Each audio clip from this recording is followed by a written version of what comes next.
Hi guys, welcome to the video. Welcome to Salzburg in Austria, and welcome to this beastie here. This is the soon to be released Just Flight Fokker 70 and Fokker 100 for Microsoft Flight Simulator 2020 and 2024. And as I say, at this point it's due for release in the not too distant future. So the usual caveat goes with that things in this video may well change prior to the full release.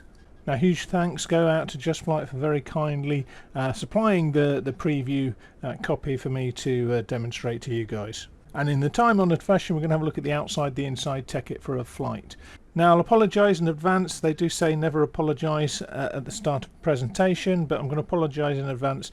I do have some speech issues, so if there's some weird editing in this or slight oddities, then you know why. Please accept my apologies for that. But as I say, what we're going to do is we're going to have a look at the outside, the inside ticket for a flight, come up with some sort of conclusion. Now, those who watch my videos know that I'm not shy of critique. I'm quite happy to call things out where I think they could be better, or where there's exceptional work being done. And as ever, there are areas where that is pertinent. So there's no such thing. As perfection unless you're talking about the Mark 6 Sea King that was in Royal Naval Service, which is the ultimate in terms of perfection. But I digress. Now, I do have a soft spot for this aircraft. A friend of mine was a captain for KLM UK, and fortunately he was incredibly kind, managed to get me a couple of jump seat rides in it. So as I say, I've got a little bit of a soft spot, and the first ever introduction I had to the aircraft was also there's a company called ITVV that used to do CDs or DVDs or whatever they were, and one of theirs was a British Midland cockpit video about the Fokker 100, I think it was. So it's an aircraft that's held a lot of interest for me over the years. Super excited about this one, but as I say, as with anything I do in my channel, we're going to review it with an open mind, and as I say, there's no such thing as perfection unless you talk about a Sea King. Now, first thing I'm going to do is bring over a few bits and bobs so that we can discuss it. We're not going to dwell on these things too much. However, one of the things that I've noticed when I had a look at one of their videos is the, not complexity, but the completeness of their product, which is always nice. Now, this is a personal opinion. I'm going to ignore this word here. I don't know where you would draw the line at professional or study level or whatever it might be.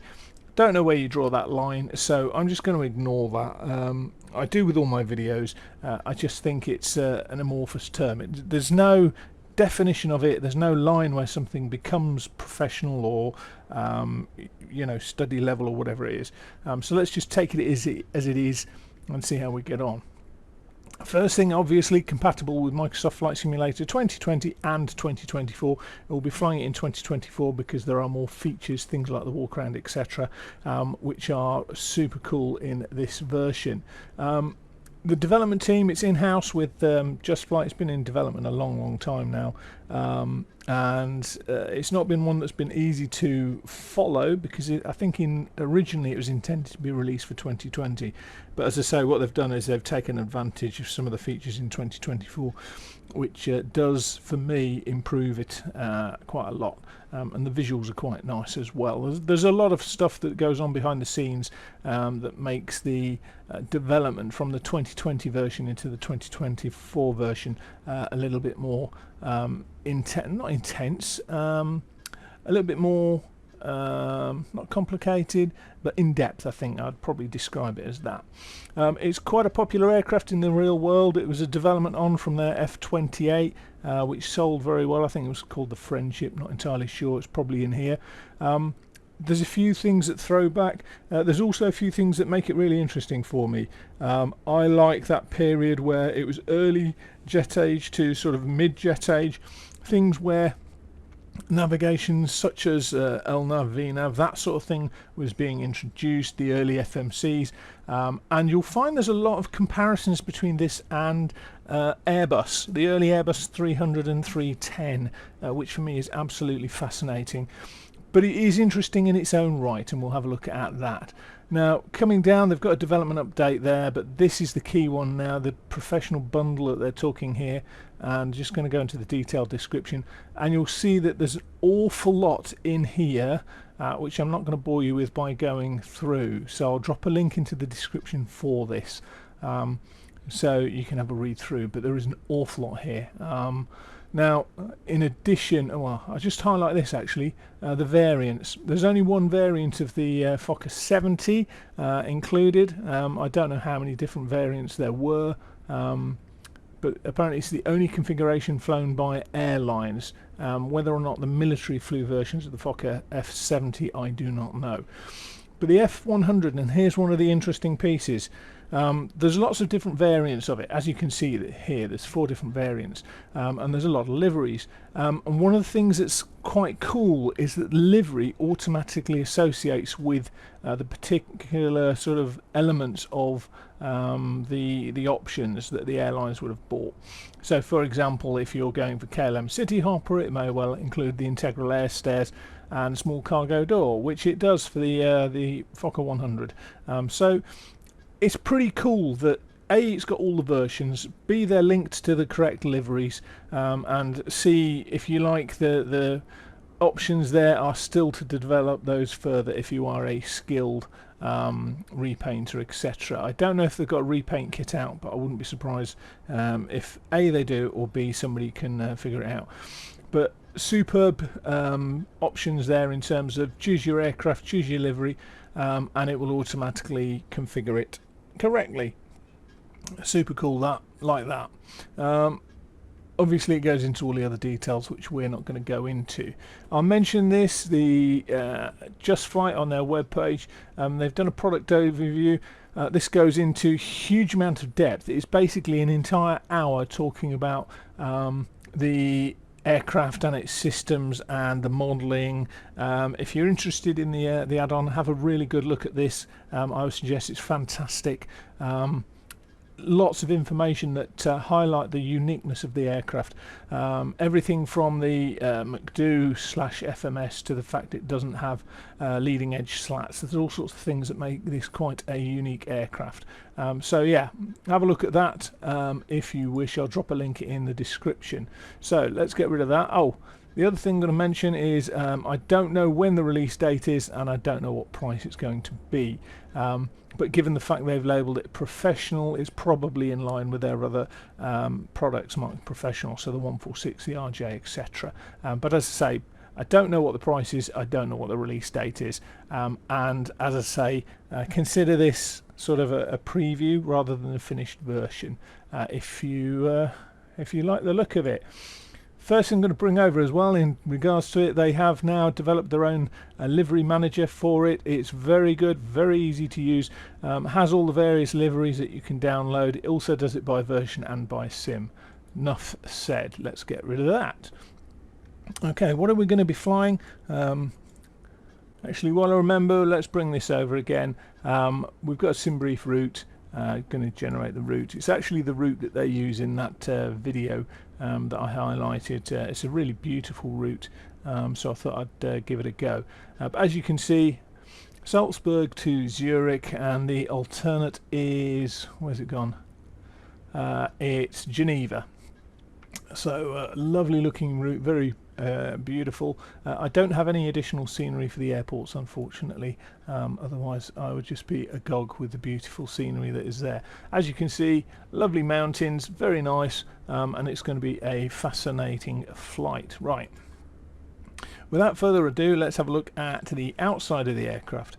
Now, one of the things I'm going to highlight is that I've yet to come across an aircraft exterior that is perfection. As I say, it's everything in life always has some sort of flaw, but as you'll see, the 3D modelling at a distance is very nicely done. I think aesthetically for me, the Fokker 100 particularly is a very beautiful aircraft. The lines are really, really good, and there's some unique features about this compared to other aircraft. Obviously it's a high T-tail configuration. For those who aren't aware, the high T-tails tended to have issues with very high pitch, where they'd have a what's called a deep stall, which was basically an unrecoverable stall, and then after that we had things like stick pushers, etc., to prevent that from becoming a further issue. Likewise, it's got air brakes as opposed to overwing spoilers. It does have overwing spoilers, but they don't deploy in flight, they're for ground only. We'll talk through a little bit of that in a moment. Nice 3D wings, it's all very, very nice. As I say, there's a lot of options in this to play around with. Very, very nice. Right, let's have the critique, shall we say. Let's get ourselves down here, and first thing I'm going to look at is some of the texturing, and the texturing is a bit of a mix for me. It's very nice with some of the text that's here.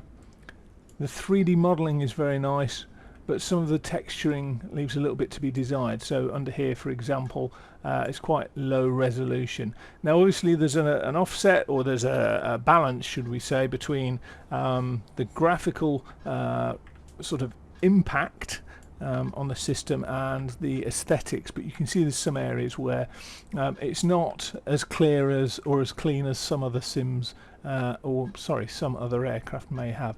You can also see there's areas where the joins aren't quite there, but the 3D modelling's good.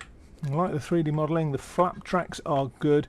Again, we get to textures and things just not quite lining up, but overall I think it's very good.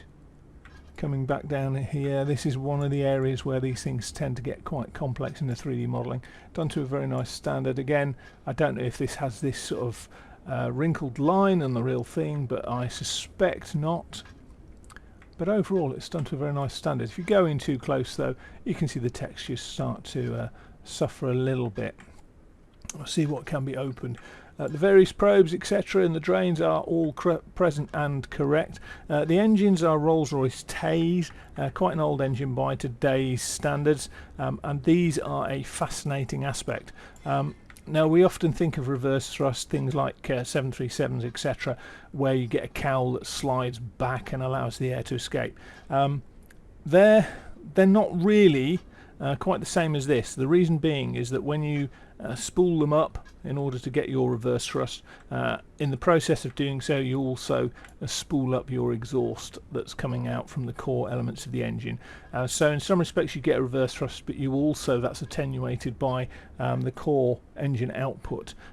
These are thrust reversers or thrust buckets. They come down top and bottom, quite commonly used back in the day, and they provide as far as I'm aware, a much more substantial retardation of the aircraft, but they're aesthetically very nice. As I say, Rolls-Royce Tays, modelled to quite a nice standard here. You can see the exhaust section of the engine. If we come around to the front, we can see the inlet.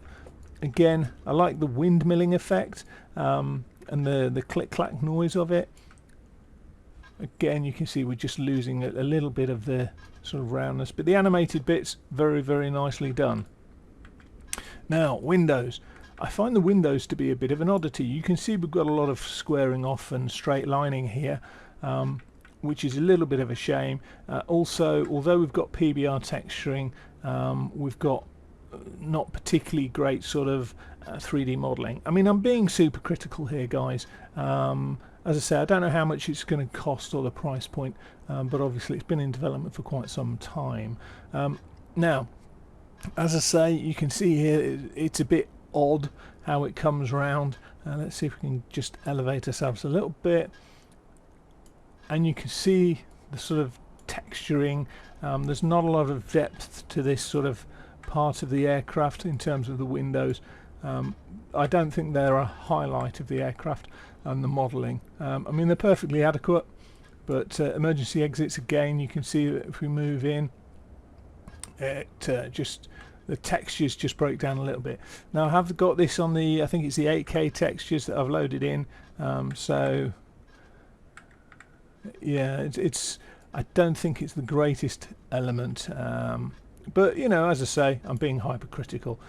As we come around towards the nose, I like the texturing, by the way, with the sort of rain that's dripped down by it. As we come around by the nose, we've got the rain gutter. Is it 3D? Not entirely sure. It looks 3D. Yeah, it's 3D. That's all good. Bringing it round to the front. There's a few bits and bobs here. These textures aren't the greatest. We've got a strange join down here, which I'm not quite sure what's going on there. Overall, the 3D modelling is very nice. There's no obvious squaring off. Where's he going? What are you doing, mate? There's no obvious squaring off on a lot of it. It's got the usual 3D external bits, wipers, etc. Yeah, I can't really easily do that, but again, textures, sort of strange textures here. Not quite sure what's going on there. Radome's nicely done. We'll just drop down to the undercarriage now. In many respects, this is quite a complex thing to create the 3D undercarriage effect. The wheel bay looks great. Lots of detail in here. Also, use of PBR texturing, so you can see elements where there are high sort of quality chrome elements here. Still got an element of dirt on. Nice to see that. These aircraft obviously are workhorses. As you come in a little bit closer, you can see that all the necessary text is there on the nose wheel gear. These elements where the tyre looks a bit weird, I will point out, by the way, we've got 3D modelling on the tyres, which is great. Very nicely modelled overall. Again, coming around in here, the texturing up here is not that detailed. However, how many times do we sit in here and look at this? But it's very nicely modelled, I'll be honest. Texturing is probably the only weak point in here.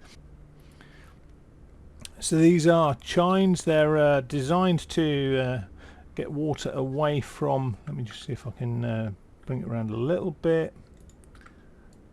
They're designed to get water away from the tyres, so quite a straightforward construction in many respects to solve the problem. Let's come down here a little bit. As you can see, the wheel hub is well constructed, 3D bolts, etc. But we do come back to the element of the textures and the texturing. Slight straight lining in there, but nothing that you're going to really notice in day-to-day use. Let's come up this way.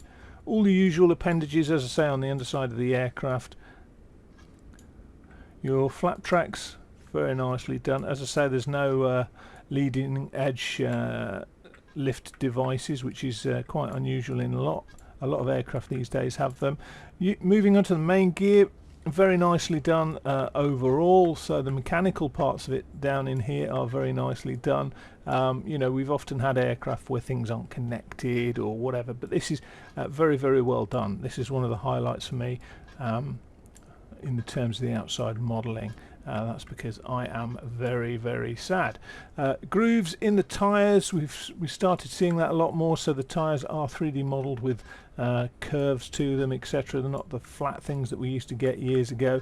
Again, nice 3D modelling to the actual hubs of the wheels, although in terms of texturing loses a little bit when you're that close, and a little bit of straight lining comes into play. However, from this distance, absolutely no bother.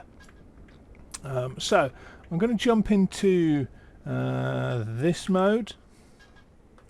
Let me just get rid of that and just jump outside, because there's a lot to discuss outside as well, and there's some really cool features. So this is where you can control the door, go down. At this point it uses gravity because there's no power on for the systems. Comes down. Absolutely beautiful animation. Love the sounds. Very, very nice indeed. I don't know if I can get it up. Yes, I can get it up. And this is one of the variants that obviously has the air stairs. So we'll close that for the moment. Obviously we can check the probes. Again, textures are a consistent theme here. I mean, I sound as if I'm being uber picky, and I am, but there's a lot to be going on here. Some of these areas are clickable. Some are not. Let's come out here. You can see that we've got one of the small cargo hatches, very nicely animated, great 3D modelling, great sound. And then obviously you can go in there to load your stuff.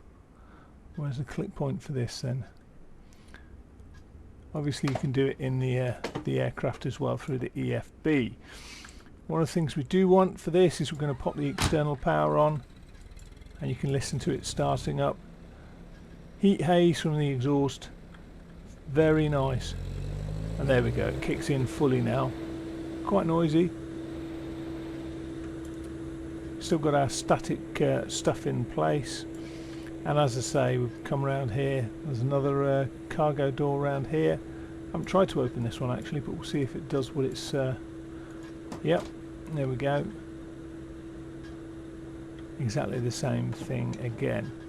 All the placards etc. for these things seem to be nicely done. No spelling errors that I can see, which is something, that's the sort of thing you used to get back in the day. But all very good. We like the exterior overall. So interior, we're still in the early-ish days with EFIS and MTQs at this point. This aircraft is not fitted with GPS, so it's back to the old days of inertial reference systems and inertial navigation systems. In terms of 3D modelling in here, it's done to a very nice standard overall. There's a few bits and bobs, as ever, again being ultra critical, but the 3D modelling's great. Gone are the days where we used to see gaps, and if you move to the right position you'd be able to see the outside, but I think this has been done very, very well. This for me is great. Some of the areas aren't entirely convincing in terms of the way the sections join, but I've not seen it's got to be, what is it, 15 years since I did my CPL and my multi-crew courses, and got the cargo seat, the jump seat ride, so I'm not in a position to really be overcritical about how the panels join from my perspective. The yoke is really nicely modelled. Textures, again, I think that's something that's a common point. We do have a light for the yoke as well, which is super cool. If you're flying at night, you can put charts on here. Coming down here, again, systems like the emergency oxygen, etc., very nicely modelled in terms of the 3D modelling. There's loads of stuff like the click spots for the yoke. The yoke is actually quite an important thing with this because I'm moving the joystick and as you can see nothing's happening. It's got control locks on it. Now there are a few things in here that are throwbacks to the F28, its predecessor in many respects. So there's things like the gust locks down here, the the emergency extension for the gear. Very, very F28-ish. 3D modelling wise, seats are very, very well done. Obviously the seat cover with the sort of sheepskin seat cover and the stains, must have been a bumpy landing when they happened. Straps, etc., all very nicely done, although it looks like we do have an element of intrusion by the seat cover coming through the belts. Again, I'm being super critical here. Overall 3D modelling is very nice. There's a highlight which we're not going to normally look at down here, which is how well they've done the seat. Absolutely superb piece of 3D modelling. Absolutely love this. The number of times and number of occasions we're going to look at this is very small, but I love the attention to detail of these sorts of things. Again, the textures for the flooring, very, very nice. One of the things I'll highlight at this point is, as I say, I've got a jump seat ride. I'll pull the jump seat out in a moment, but you'll see just how little space there is in this cockpit. Circuit breakers are not active. If it comes up with a hand, it's probably going to be a case of you're opening this door, which is obviously something that is functional, but unfortunately circuit breakers not implemented. Strange see-through bits here with regards to the sort of sheepskin sort of seat coverings, but very nicely done. Again, the buckles going into the seat, bit of a shame. Not the end of the world though. You can see the heat haze off the GPU, which is very nice. The windows aren't openable. For me it's not a problem. We have air conditioning in the aircraft, and again you can get rid of the yoke should you wish to. I will highlight that both sides of things like the MTQ, I'm going to call it a MTQ, but it is, I suppose you could call it a flight management system, are linked but independent. Obviously you've got animated controls that are very nicely animated. If you've got a twin throttle setup, very good. Some of the elements seem very F28. It's a while since I've flown it, so I'm not entirely sure, but things like the comms panel look very F28-ish. Again, things seem to come through from that. Sorts of things I'll mention. Obviously it's the early days of these things, so you've got separate radio and nav panels down here in terms of tuning frequencies.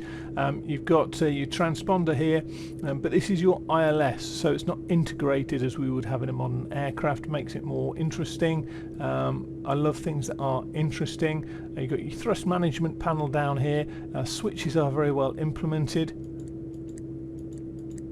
All have the same noise. On the right hand side here you have your thrust, that's thrust management, sorry. On the right hand side here you have your status, your multifunction display controls. Again, nice sounds. I like the squeak.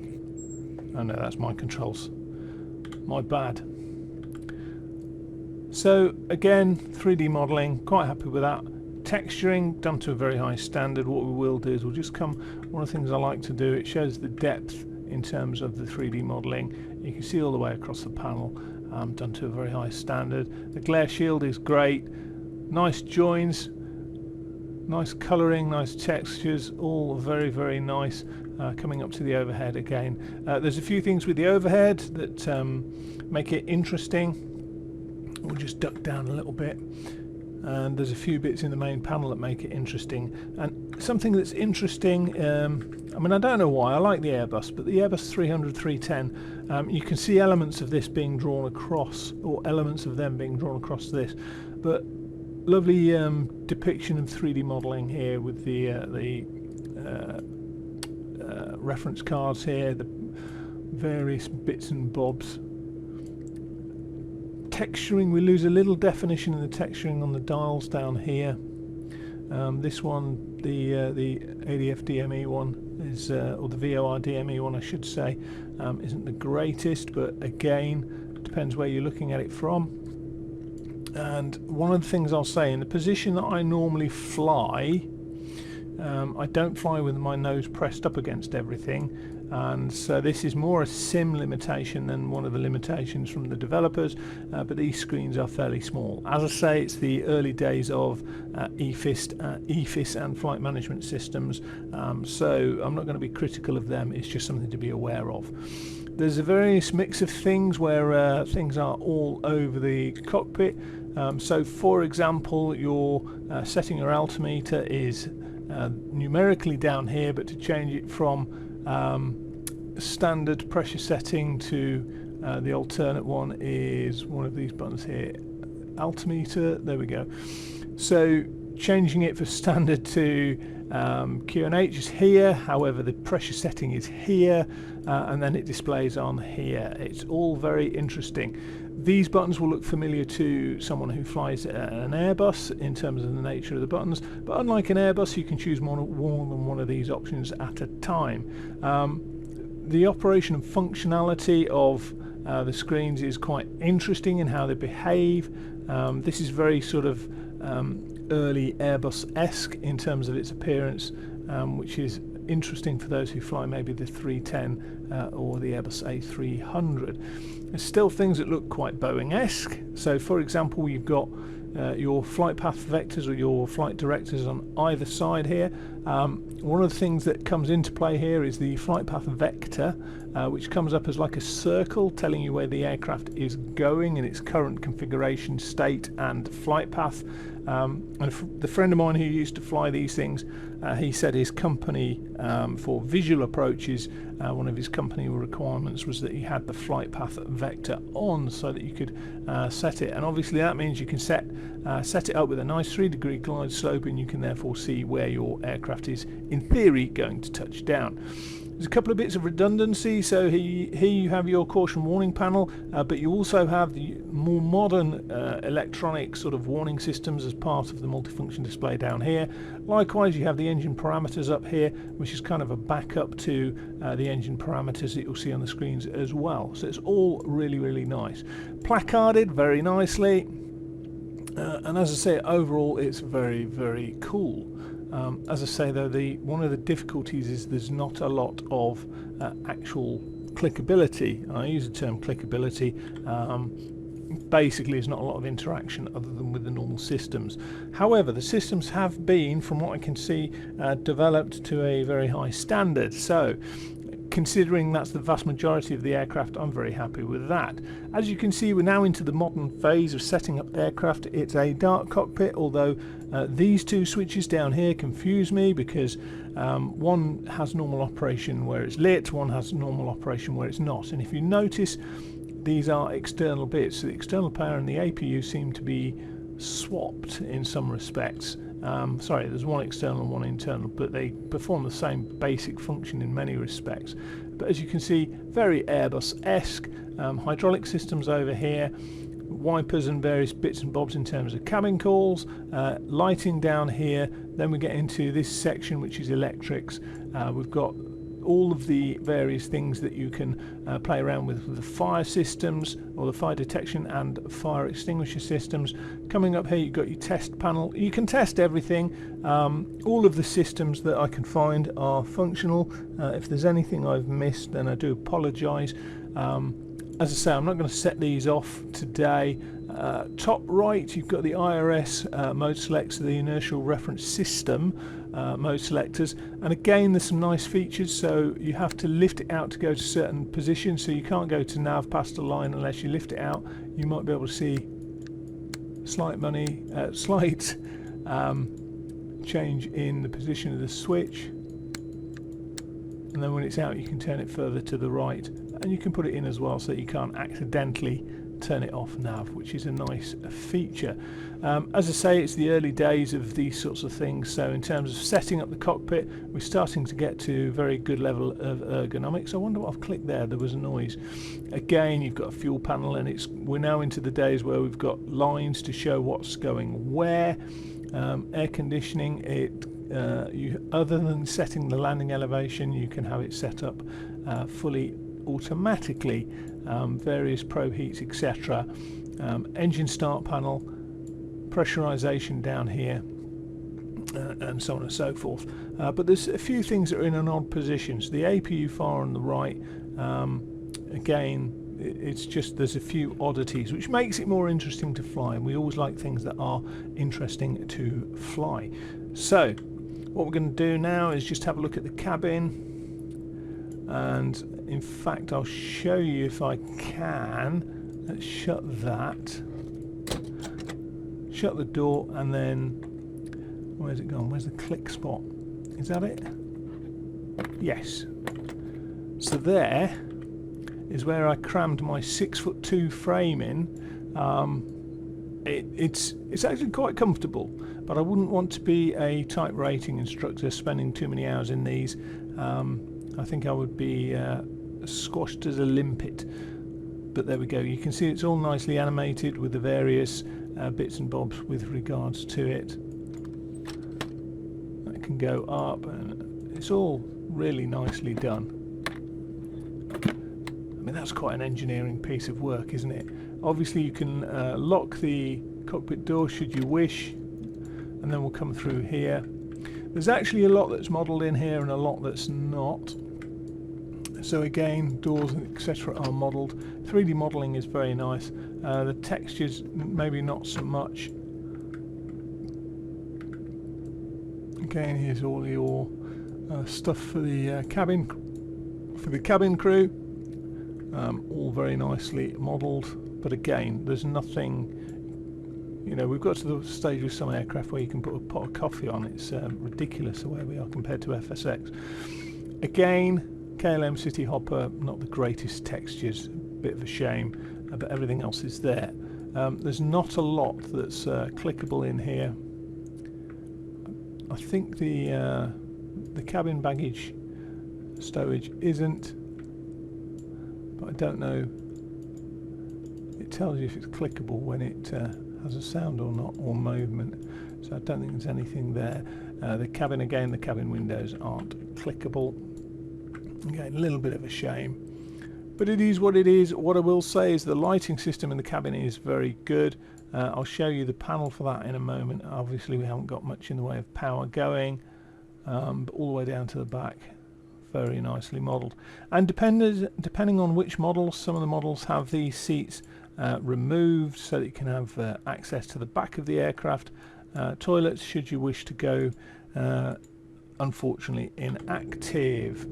So we'll come back here.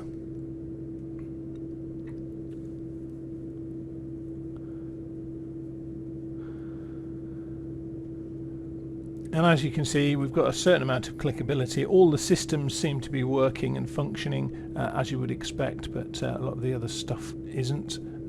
So what I was going to do is come through here. The aircraft does have cockpit systems that are fully functioning. Let me just see if I can get up a little bit. And if you want, you can set this up in Microsoft Flight Simulator. You can even upload your own bits and bobs for it. You can play individual cabin announcements through it. You can play music through it, so you've got boarding music, etc. As I say, in Explain PlayStation, I don't believe you can change this, but you can change it should you wish. And then you've got things like call buttons should you wish to call the cockpit. Again, this is going to be relevant. We can just take a step back. We're a bit close up here, but you can unlock the door and then you can lower the door. Very nicely done with the animation for that. We'll leave it open quite simply because the up button, oh, it does, mustn't have clicked on it previously, or I didn't have the right power on. But again, very nice sounds. So excellent. Right, let's get something of this thing started. Actually, we'll come down here, we'll talk tablet. It's pretty much a standard Just Flight tablet now. They're becoming fairly standardized across their range. I'm not quite sure about the ergonomics or the layout of this. For me, I would, for example, have the top line all to do with operating the aircraft, and the bottom line various other things. So for example, settings, top of descent calculator, definitely bottom line. Map or charts, top line, aircraft, but notes I might put down there. For example, performance I think is important, so that for me makes sense to be next to the OFP, but that's just a personal thing in terms of the layout. In terms of actual functionality, very good. It does have SimBrief integration, although I will be brutally honest, it's probably me, but I haven't managed to get it to automatically load the OFP. It should be able to do it either from the 8-letter route setup, as if it was a company route, or the the from and to settings, but I haven't been able to get that. Bearing in mind I'm using their route from their demonstration video, but it's all integrated with SimBrief. Okay, so please accept my apologies. I've had to restart this bit. So I'm just putting all my hardware in the right place, making sure all the buttons are where they should be, so we can do this segment. And what we're going to do is take this thing airborne, see what we think. Okay, so coming down here, the first thing I'm going to do is start with the tablet. We load in the OFP. There we go, and that's what we've got. Good-o. Then we're going to go across to, we're going to ignore all this, we're going to go across to aircraft. It's going to ask if we import the SimBrief plan. We do, because I've got an instant. Start refueling, it's done. Start loading passengers, that's boarding is done. Complete. So we've got 62 passengers, and we're going to just get rid of that. Aircraft's all loaded up. We're going to start the GPU. You'll see it turns amber, and then it will come up with the electrical sign when it's active and feeding the aircraft. As I say, you've got all the options down there in terms of your states, your announcements, etc. if you wish to do all of those manually. As you can see now, we're all loaded. Takeoff CFG 20.4, all good to go. Having got that, I'm going to come down to performance, and I'm going to go for takeoff, import aircraft, import sim brief, import live weather, and then calculate, and it will come up with a set of figures: 131, 131, 138, and we've got a trim of plus 2.9. It's got the transition altitude at 10,000 feet. I'm not quite sure what it is here. I haven't looked on the charts. Let me just have a look on the charts, see what the transition altitude is. Oh, 10,000 feet. Excellent work. Love that. Worked first time, every time, so to speak. Okay, let's just click on this, because I hate it if you click away from the screen on Microsoft Flight Simulator. It's just tragic that you need to click back onto it. Okay, so let's just have a look at a couple of things. First of all, the control lock is on. You can do all the fire tests, etc. I'm not going to bother doing it, but I'm just going to check that my controls are in the right position. So thrust levers are fine, spoilers fine, flaps are fine, so they're all as I would anticipate it. There's nothing scary, nothing flashing, nothing burning. At which point we're going to go battery switch on. Come to the overhead. You see things you'll hear things start to spool up. We've got the GPU going, so I'm going to click that because it's available. We all get very noisy. Okay, so there's a few things I'm going to do first to start off with. Let's assume we're all loaded, good to go, and we've got our nav light on. And then because we've got peoples, we're going to do that as well. Okay. IRS, we've got two IRS modules on the two IRS units in this aircraft, inertial reference systems. This aircraft was pre GPS, so most aircraft that flew this didn't have a GPS system fitted. I don't know if any had a retrofit, but certainly this one modelled doesn't. Which is perfectly usual. It's not an unusual thing. However, it means that we have a couple of things that we can do in terms of inertial reference. You'll notice I say inertial reference systems. It's not just because it will navigate, it will also do things like if the navigation element fails, it will go into attitude, pitch, acceleration, etc., measuring those for you. So these are nice because you've got to click the buttons out. So if I click this one, it won't go any further. It's on line, on DC. I'm just going to press the center, you might hear the click, and then turn it once more. So if I click it here, I can turn it twice, and then I'm just going to put it back in to stop it accidentally being taken out.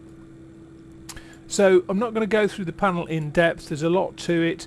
As I say, there's going to be there is a huge video on it by Just Flight, so there's a lot of stuff that you can look at.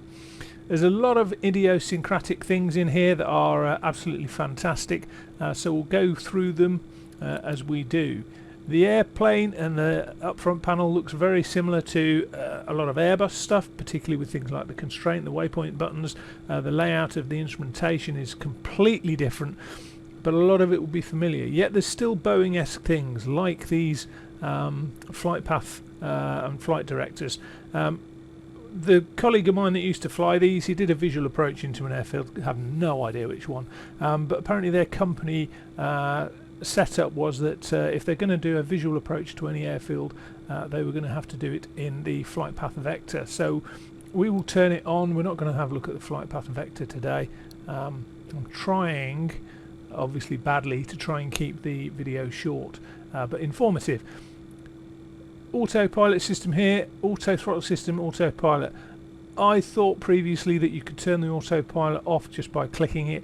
Doesn't seem to work. I'm not sure if that happens in the real thing or not, but the autopilot disengage bar is also down here. Common instruments that we would expect to see. I'm just going to wind this up to 24,000 while I remember. There we go. It's got scroll wheel acceleration on it.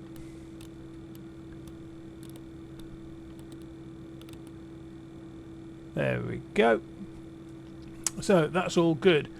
As I say, because of the nature of the aircraft, there's lots of things that are not something you might be encountering in other add-ons.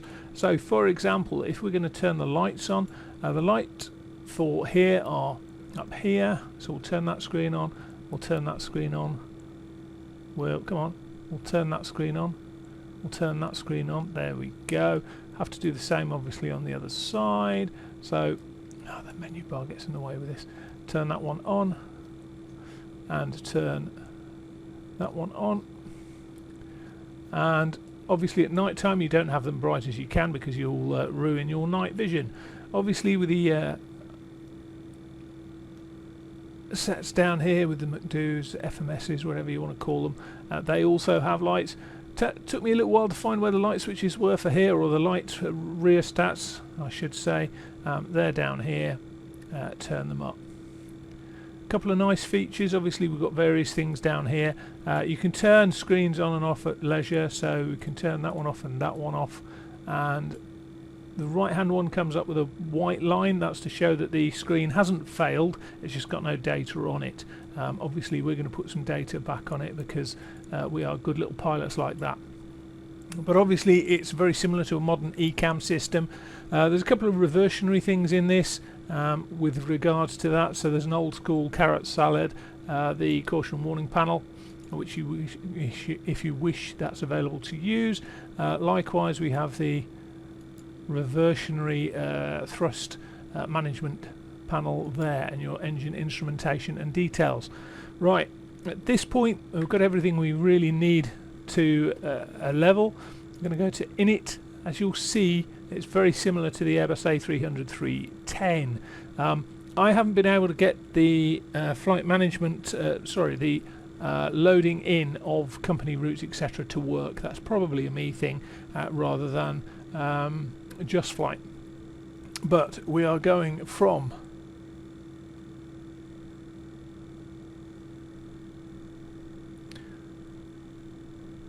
fuel levers are off, Whiskey Sierra, and I do apologise if this is at any point slow and painful. Trust me, it's more awkward than you think. It's not Zulu. Where have we gone? Lima Sierra Zulu Hotel. No, it's not Lima Sierra, it's Lima Golf, isn't it? Let me just come back here.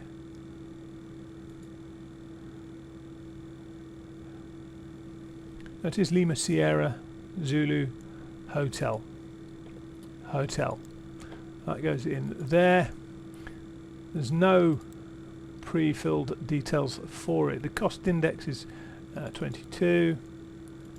The cruise altitude is 240, flight level 240. That goes in there. The alternate is Lima Sierra Golf, which is Lima Sierra Golf, which is, I believe it's Geneva. You can click a line IRS. I will highlight these lats and longs. You can change them, and I'll just quickly explain why. If I bring this over here now, come on Navigraph, here you go. Here's a Navigraph, good boy. Okay, so go back to flights. Let's choose our. So down here, just zooming in, you'll see this is the ARP. This is the airfield reference point. This is what automatically comes up when you put in your 4-letter identifier into your flight management computer. This is where the default position is that it thinks it is. You can obviously see the gates down here. The gates down here are not where the airfield reference point is, so in reality you would need to change this, and we're on Echo 3, so you would come down here, Echo 2 through to Echo 5. Those are the coordinates you would input. You can do it in the sim. I haven't unfortunately managed to do it, but that's a me thing. It can be done. It's just one of those things that I haven't figured yet quite. I'm not going to put in a cruise wind because we've got a very short leg today. So that's the basic in it. We're not going to do init B yet. We're going to go to the flight plan. Very Airbus, so select lows. We want a SID.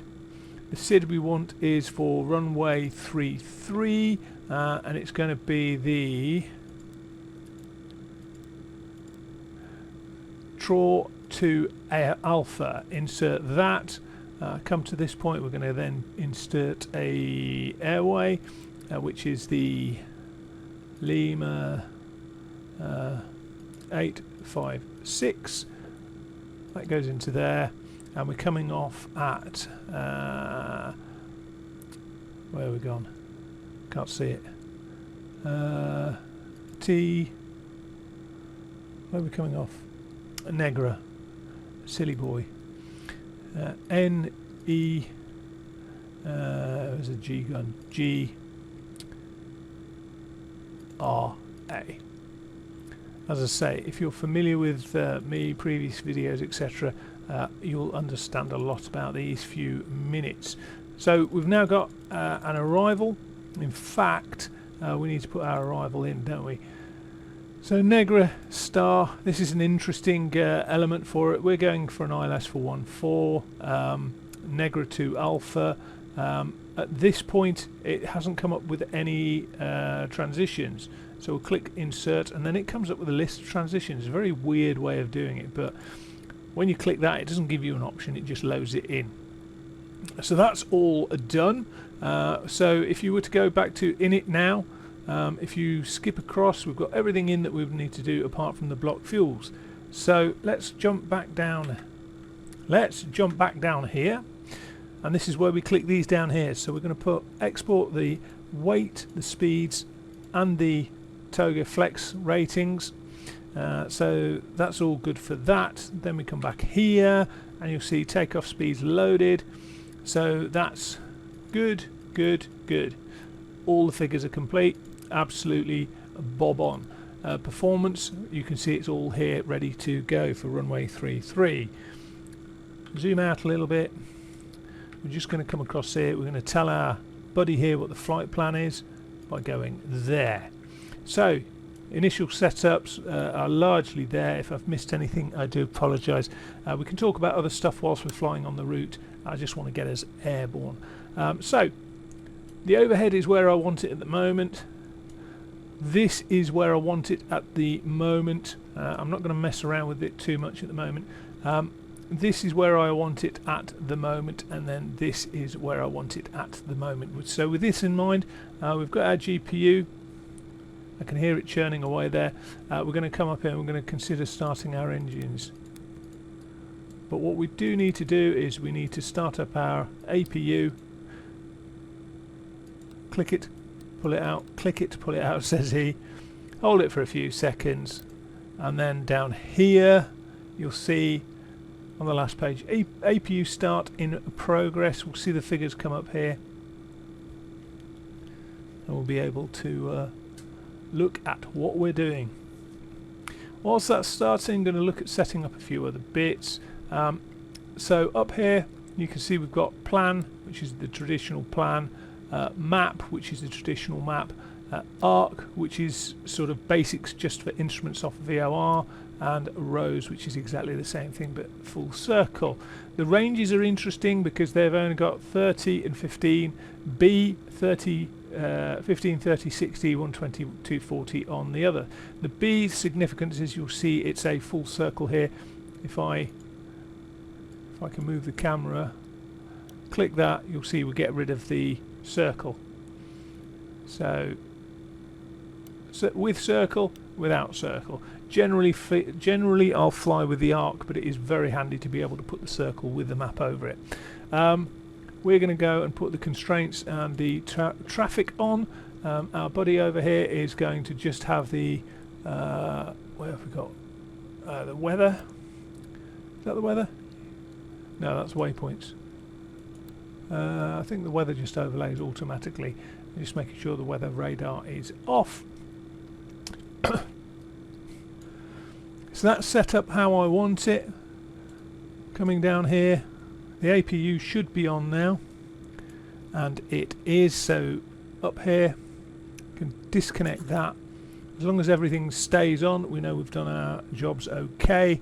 Coming down here, bump, aircraft, get rid of the GPU, you'll hear it wind down. All absolutely fantastic stuff. So the GPU's sorting its life out. We could mess around with that. Need to set the I think probably about 1,000 feet. I don't think it really affects the aircraft too much if this is out of sync. Just going to put the heaters on now, otherwise they shout at me with the caution warning panel. APU's up and running.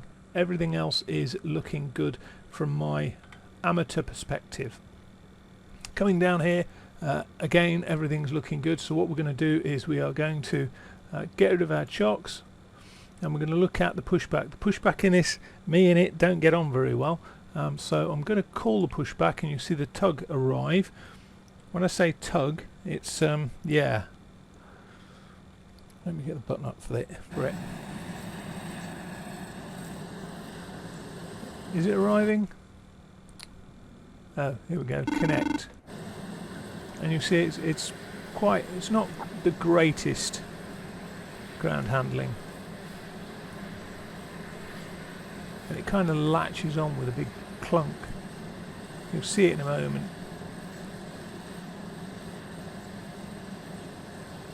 It's going to make me a liar now, isn't it? Oh no, it hasn't done it this time. Last time it did. Never mind. Call me a liar if you wish. So the engine start panel is up here. What we're going to do is pop the beacon on because we are starting everything. I'm going to put the main switch on for this, and we're going to get ready to go. And then down here I'm going to click go. Make sure the brake is off, and then we should start to see things moving around outside, and we do. And whilst it's doing that, we can start engine 2. You hear the air conditioning dies down. This should hopefully rise. Yep, here we go, rising on the N2. When it gets to about 20%, there or thereabouts, that's my magic figure for introducing fuel in virtually any aircraft. And the aircraft is firing up, all pressure's rising, and everything else is firing up. In the meantime, listen to those beautiful sounds. Okay, so what do we reckon? That's about a 45-degree turn, isn't it? Insert the metal tip into the buckle and pull the strap to tighten. To release, now, I always get this the wrong way we round. recommend keeping your seatbelt fastened at all times when seated, even when the seatbelt sign is off. This aircraft has a number of emergency exits. Oh, I've done it too early. Well, look at the tug. Tug's disappeared off here now. Can't cope with the turn. What a shame. Are we going to keep turning? Apparently we are. Waist and pull to tighten. Inflate the vest by pulling the red tabs. Right, put the brake on. Get rid of that. Do not inflate your vest. And we come down here. Up here, I should say. Low cabin pressure, oxygen masks will drop from the panel above. Over to the left for engine Pull the 1. mask down firmly to start the flow of oxygen. Place it over your nose and mouth and breathe normally. Be sure to secure your Oil own pressure mask started, before indicating others. N2's rising. This is a non-smoking flight. N1 and EPG, Smoking is strictly EPL, prohibited sorry, at all are times. going. This is about Smoke detectors are 20%. fitted throughout the aircraft, Let's stick some fuel in including that, see if lavatories. she'll start for us. In the unlikely event of an emergency landing, There we go, there's the you may clunk of be the instructed electrical to adopt the brace position. servos, etc. Bend changing forward, over. Place your head down and wrap your arms What do we around say your this was? knees or place your hands on top of your head. 1021, wasn't Keep it? your feet flat on the floor. As I say, this thing's full of Please ensure things all where personal it's handheld electronic idiosyncratic devices stuff. are kept So, in mode. in terms of Turn pressure, off for the example, Large obviously it devices shows such down as here on the laptops bottom must be right of your stored in the overhead bin PFD. or under the seat However, in your front of pressure you. is QNH or The safety card is flight located levels are in the here, front pocket in standard, front of you. and then yet you're setting it down here. There's a lot of things in this aircraft that are enjoyable because they're unusual, is the best way of describing that. So, got both engines started. Going to turn that off. going to turn the nose wheel light on, and we're going to start taxiing, and we'll see what she feels like on the ground. Actually, whilst we think about it, before we go anywhere, we are going to come down here and we're going to lock the door. Right. Brakes are off.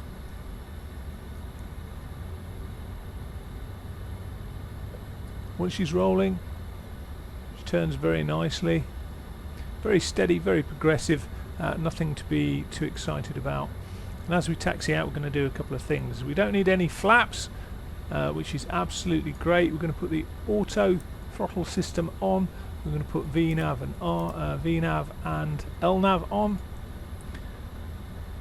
We're then going to come down here. We're going to put the automatic thrust rejection system on. The automatic takeoff rejection system on for deploying all the spoilers and etc. And we're just going to trundle along.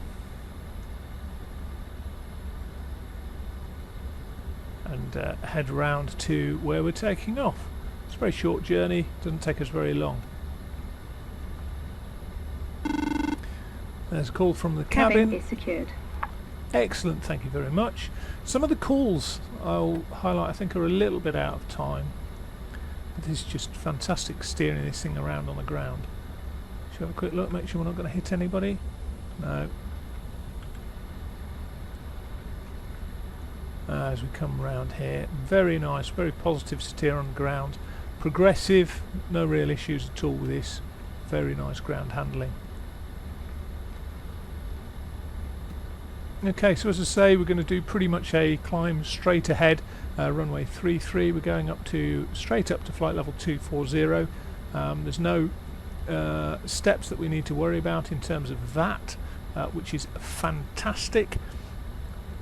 That's all good. We are going to have a little play with the FMC. I've managed to figure out a few ways to break it whilst I'm mucking around trying to get things to work, but that is potentially me just doing things that it's not expecting people to do. But then again, you'd argue that if it can be repeated several times and it's not what it should be doing, then that's not the way we would want it to be. But as I say, really enjoyable aircraft to fly. I've flown it 2 or 3 times now, and to a T it's always been a very enjoyable flight. Not necessarily without drama. We all like a bit of drama in our lives, don't we? But all good fun. So as we're coming down, we're going to go early.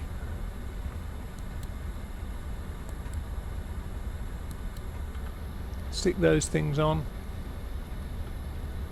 We've got the thrust rejection set up, all good to go. And we're going to come round.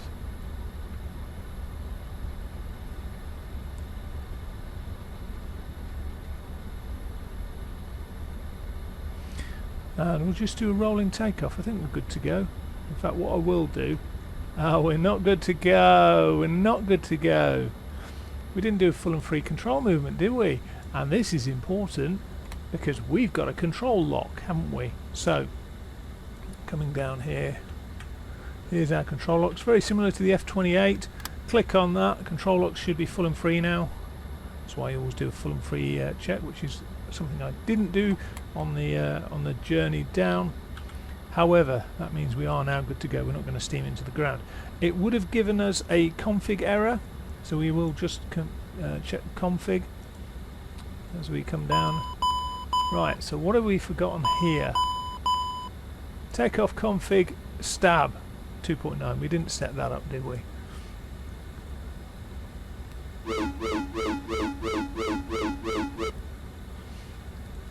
I love the noise of that. And config, all good to go. Right, talking of which, let's get that off. We've got big lights on. Got big lights on. That's all good to go. Thank you very much Microsoft Flight Simulator for putting the approach lights on the tarmac. we're just going to dodge those. I don't want to crash into anything and cause a problem with the sim. And then we'll probably do a rolling takeoff, get this thing off the ground. Now I'm waiting for the mistimed call. I've had this on one occasion, it didn't call out the V-speeds, on another occasion it called out the cabin crew calling out something early. So put some power on, about 50% will do.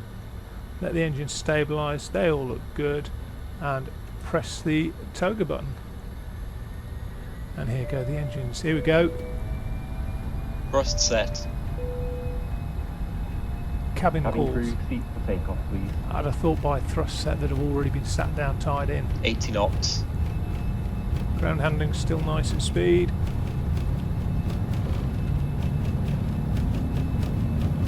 V1. Rotate. And a nice smooth pull off. There we go. Positive Climbing climb. away. Gear up. There we go. And as I say, she's a peach to hand fly. One of the things I would really like them to do in Microsoft Flight Simulator is to have the same sort of setup as they have in X-Plane, where you can expand windows so that you can see something like this, where it automatically goes to climb thrust on the thrust management panel. And we're obviously turning left. A little bit more. There we go. And as I say, hand flies really sweetly, this thing does. Don't know what the real aircraft's like to fly, but my mate didn't moan about it at all. But for something like this, it's like a go-kart in many respects. I'd imagine the F70 is a bit more like that as well. And I'm just getting a bit of resistance through the flight stick, which is absolutely fine. We'll just get back onto where we should be going, and then we'll continue our climb merrily on the way. What I'll do is, whilst I'm thinking about it, and before we crash, I'll just plug in the autopilot. It will now take over the laborious elements of climbs, etc. Okay, so what we're going to do is have a couple of quick looks at some bits in the MTQ that we can do whilst we're climbing out. It's not going to be particularly problematic for it. And notice we've overshot the 250 here. It's no biggie, but obviously it is bringing it back down, so we're happy with that, and we're climbing away nicely. So let's get this up a bit so we can see some figures and stuff to play with. Oh, come on, there we go. Oh, don't need that. So what have we got here? We've got drawn. So let's do the following. Flight plan, let's just get to that. Let's click, where's drawn? Drawn, hold. What are we doing in terms of our heading at the moment? We are doing 300. So let's do 360. Left hand turn. No, right hand, left hand turn. No, let's do 180 right hand turn. 180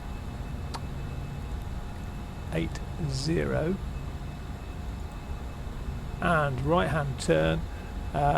Time 1.5 minutes. We're actually just going to do it down to say 2 miles.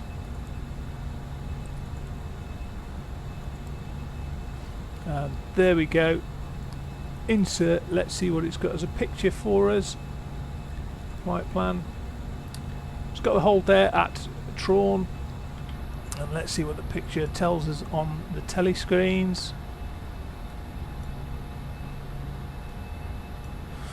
Yeah, so inbound 180. So here we should be joining with a direct join. So we should a teardrop join.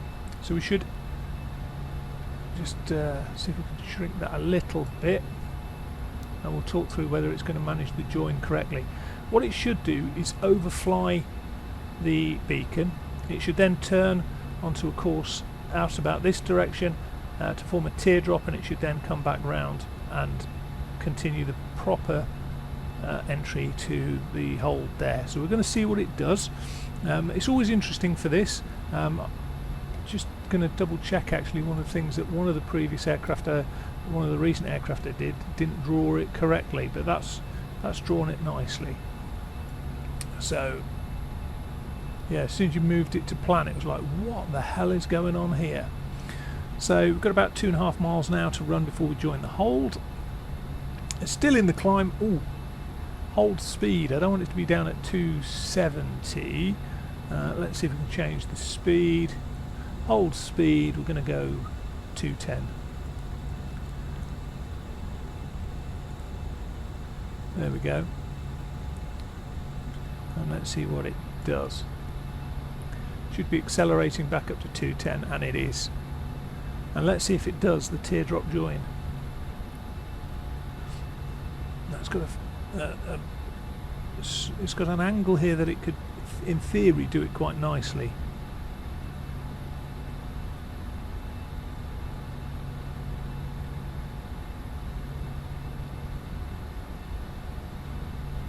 And right, it's got an arrow to the right saying it's going to be turning right. That's good. That's good, but it's still flying straight on. That's good. That's what I'd hope to see. Still climbing nicely. Airspeed's good, 210, and we're going exactly where I was hoping we would be going for a teardrop join. This is nice. This is nice. We like this.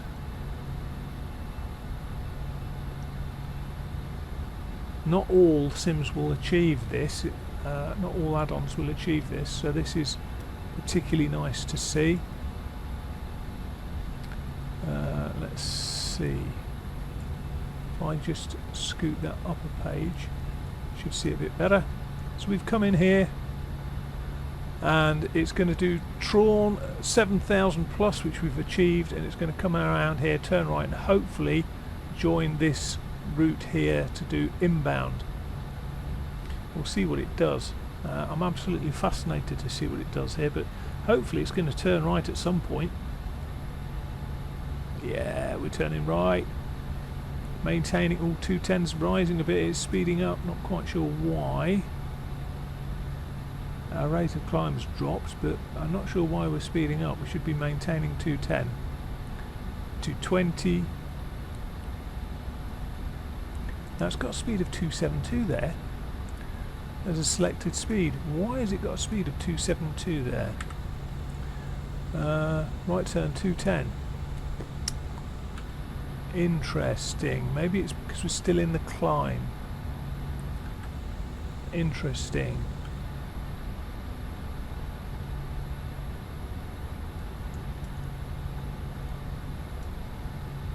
Oh, I forgot, whilst I was doing that, I forgot all about Light Simulator.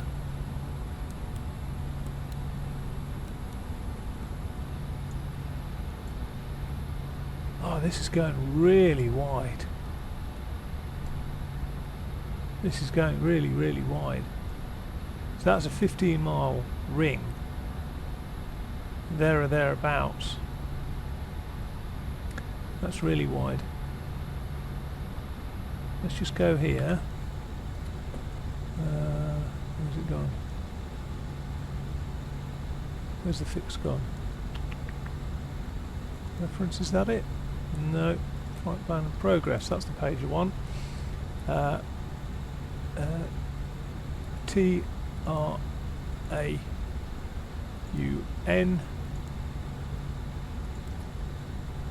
We're nearly 10 miles away, and it was given the instruction to do a 2-mile. Wow, where the hell are we going?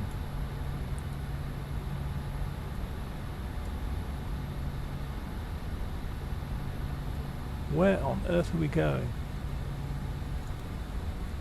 It should be doing the hold with a 2-mile outbound leg, and we are miles away. We're coming back in, admittedly, but something's gone awry with that track. albeit we're at 210, so I wonder if our change of the speed has upset it, because obviously when we first loaded in it was at 168, which was too slow a speed for my liking, for a hold. So it does the hold. I think the speed control causes this issue. So yeah, it's having a little bit of a tantrum about that. It's going to come in and it's going to do pretty much the same thing again. So either, the first thing I'm thinking is either it's got the outbound and inbound wrong, or as I think it's set up for the speed of 168 knots, and as soon as I've put in 210 it's not coping with it. Now that could be me, it could be a number of things, but what we're going to do now, we obviously know that that's doing something but not necessarily what we wanted it to do, so we're going to go direct to Tron, wipe out the rest of that, go back here and see what we get here. Now we've got a really weird line here. What on earth is going on here? It should just come up here and continue its route. What have we got in the flight management system? Still got the hold there. Direct. Oh, we're not going direct to Tron anymore. It's cleared it all. Happy days. Right. And it's accelerating. I've got 1,000 to go. Okay, so it will do. I think I've caused it some problems, but it will do holds of a fashion. It draws them correctly, it goes in the right direction, and it tries to do the correct sort of join. Direct twos, I'm not going to faff around with them because in other aircraft I've had issues with them. I don't want to ruin this when I'm trying to see what it is in terms of playing around with this. Yeah, we're heading away, so that's good. One of the things I will say is that the offsets don't seem to work, so if I do say right 2 to go 2 miles to the right of our track, function not modelled, so that's hopefully something that comes in the future. What else have we got? Let's see if we can do a direct to Atlol. No, we can't do a direct to Atlol with a heading change. So let me have a look. Just trying to have a think of how we would go about doing this. Tactical mode and mode are exactly the same. In it's not going to help us out. Reference, alright, we can add references, so let's have a look at where we would want to put a reference. So what's the range between these two? Or we could just do Atlol. Let's just do Atlol. So progress, sorry, Atlol. So we want at lol. And what route, what heading are we coming in on? We're coming on about 276, so let's do 090. Where are we going? /090/5, and we'll put that just after Atlol, so we don't confuse it too much. PBD01, yay, it's done that bit. Let's clear the discontinuity in terms of the flight plan. It's not going to let us do it, is it? Yes, there we go. Took a couple of goes. Let's see what we got on the screen. We were too close to Atlol. Never mind. So let's go direct to manual. That's our straight line, and what we're going to do is use that to do our point bearing distance. Manal M A N Manal, and we're going to go 090 again for 5 miles, and we're going to overtype Conin. So there we go, and clear. So that should mean that there's approximately a 90-degree turn after Manal. Let's see what it's drawn on here. It's not quite what I was anticipating. 260. Oh, right, okay. I got the heading wrong with that. So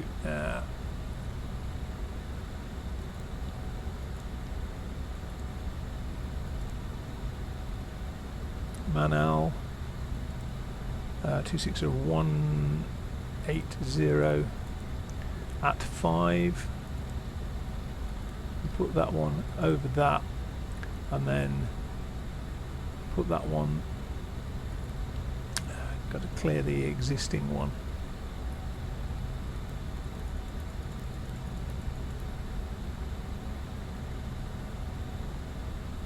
Clear that one. There we go, and then we can go Manal slash. What heading are we on? Roughly. So 180. 18045. We're not doing this as an exact science, and we're going to go over Conin, so it should have the point bearing distance between Anal and Conin, which it does. Clear that line, and it has done, and it should have drawn as a nice corner, which it has done. Here we go. It's done exactly what we wanted it to do, although we only just got it done in time. And you can see it's flown over Manal, it's trying to come back towards our PBD, and then it's going to continue as normal. What we're actually going to do is going to tell it to go direct to Conin rather than faff around with our corner. So it's really good fun playing around with FMSs with this sort of thing.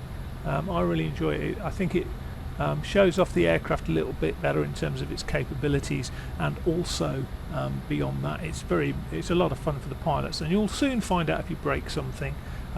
It's not always the most enjoyable thing when you break something, but it's very good practice, because obviously real life it obviously happens, but in the sim world it might be you want to practice having an offset 5 miles to the left, for example. It might be that you want to do a direct 2 on a radial, which this unfortunately doesn't do. So if I go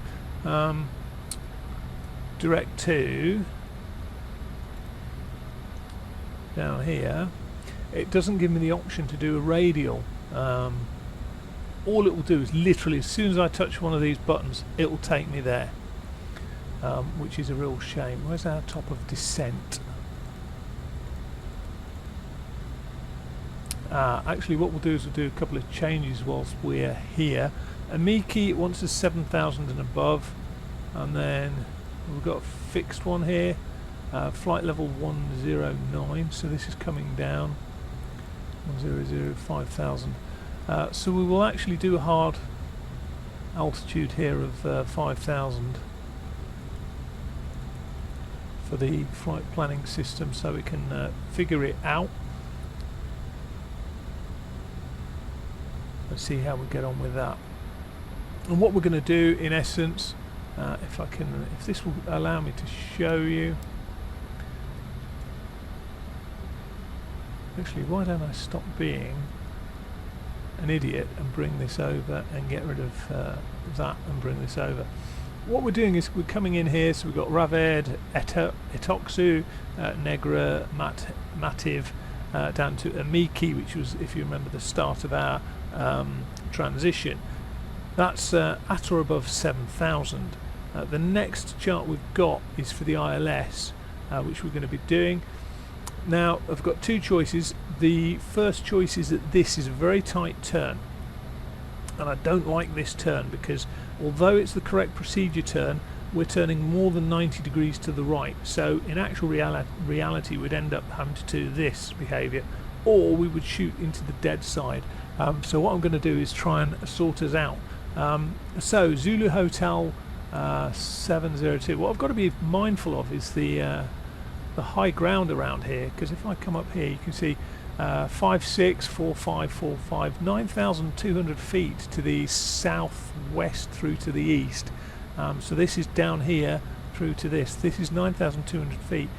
Now I believe it's within 25 miles, so it might be that it's not going to be a problem for us.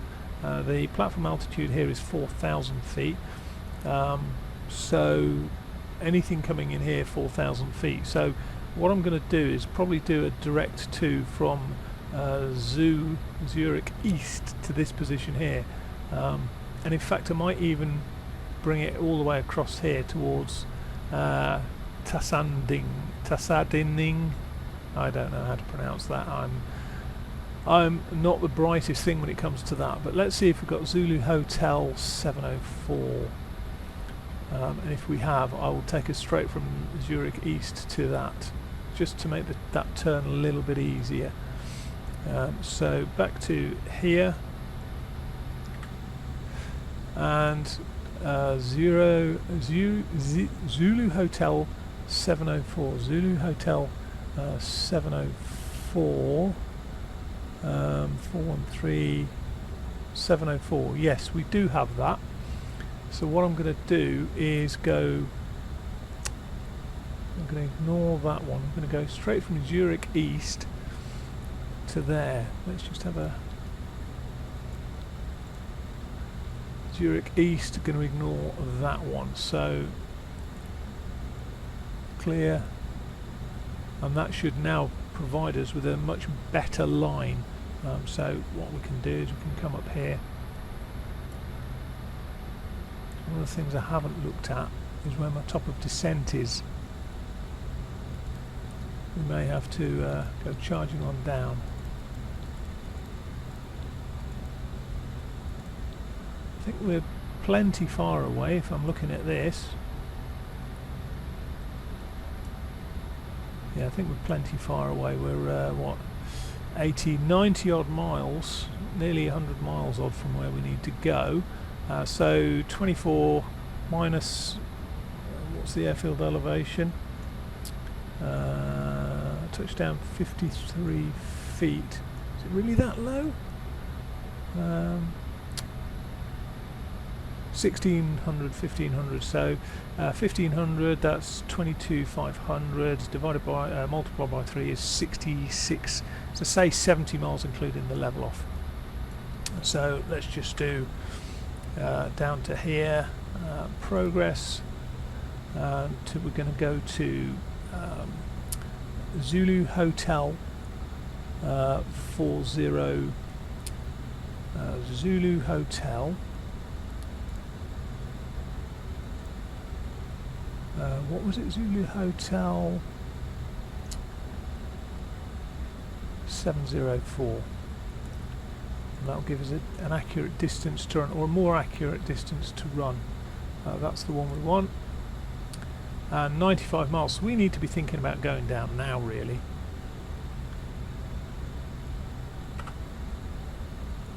We're going to go all the way down to 4,000 feet.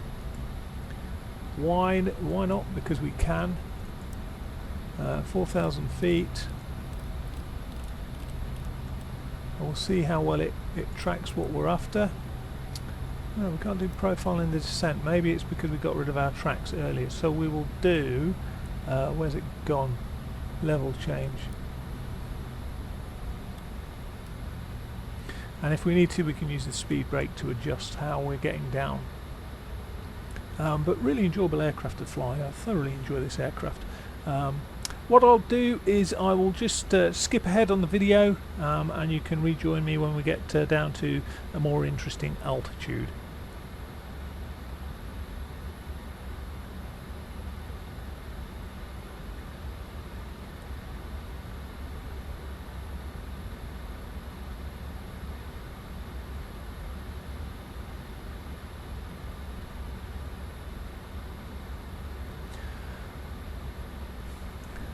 Actually, I've decided, I've changed my mind. While we're in the descent, we're going to have a look at this. So this is what it's trying to go through. We mentioned this before. The localizer, the ILS frequency is there, 111.75.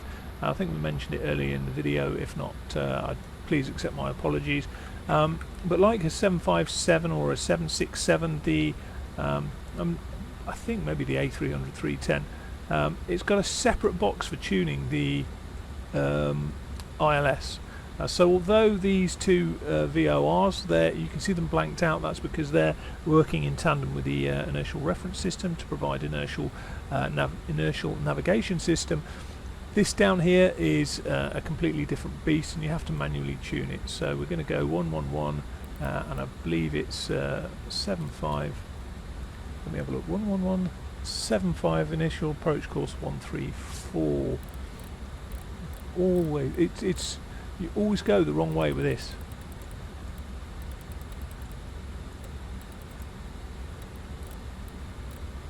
Okay, and that's going to be our inbound course and heading. There's a few buttons to push when you get down to the bottom, but we will discuss them when that happens nearer the time. This can come down to 60 miles, and we can see it's following its track nicely. And the blue eyebrow to tell us when we get down to 4,000 feet is there. Are there any height restrictions? I should have checked this out really. Height restrictions, hello, are there any? Amiki not below 7,000. I'll plug that in actually while we're here. Amiki not below 7,000. What have we got?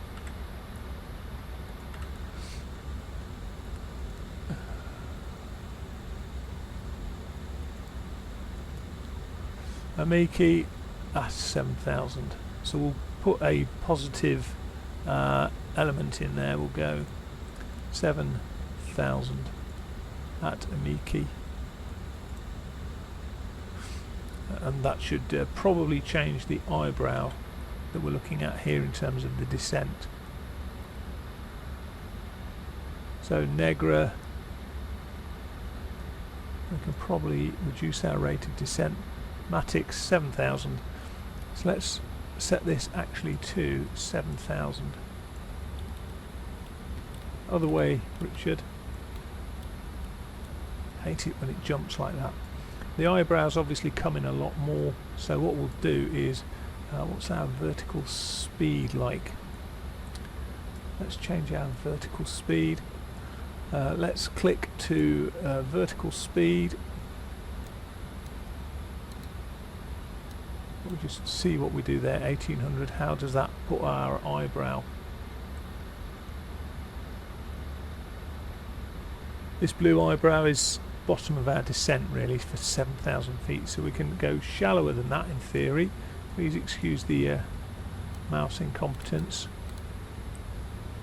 There's the eyebrow at 1,300 feet.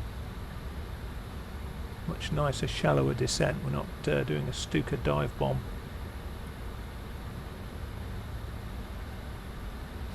That's better, that looks much nicer. Can even take a couple of hundred off that, I think.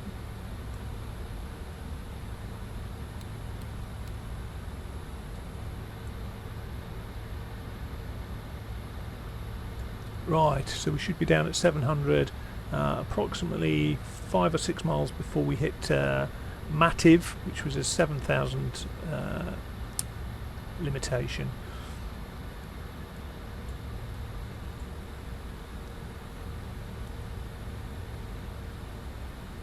Oh well, sorry, Amiki 7,000, and Amiki is there, which is going to be that one there. That height, sorry, 7,000 relates to Amiki. And let's see if we can get a better impression of what we're doing in terms of our approach planning. Do, do, do, do. Do, do. Boop, boop. Right. Let's let us zoom in. We're coming down this way. We're then going to turn right. We're going to fly out to the Zulu Hotel 704 waypoint here, and then we're going to come this way, and we're going to come round here. So this is much nicer, I think you'd agree, than going here and trying to do the full procedure. This turn would be a pain in the backside because you'd potentially come really wide, then you'd have to cut back in, and then you'd be all over the place. So for me, I think that's better. Hopefully I've not compromised the altitude too much. But next thing, let's go down to the landing performance. and here, performance, over to landing, and then we can do the same thing: import aircraft, import sim brief, import live weather, calculate. Wow. Okay, that seems pretty short. Good braking, auto brake manual. Well, that's interesting. That seems rather short.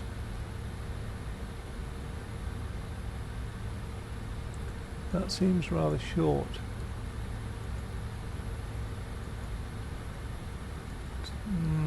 What does it come out at? 25. That seems very short.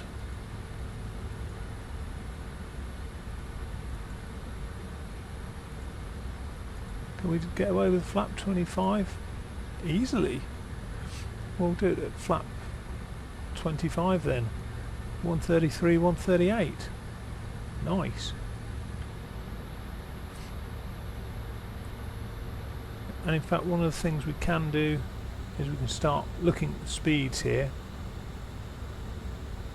Let's get this back to the normal format that we are all familiar with.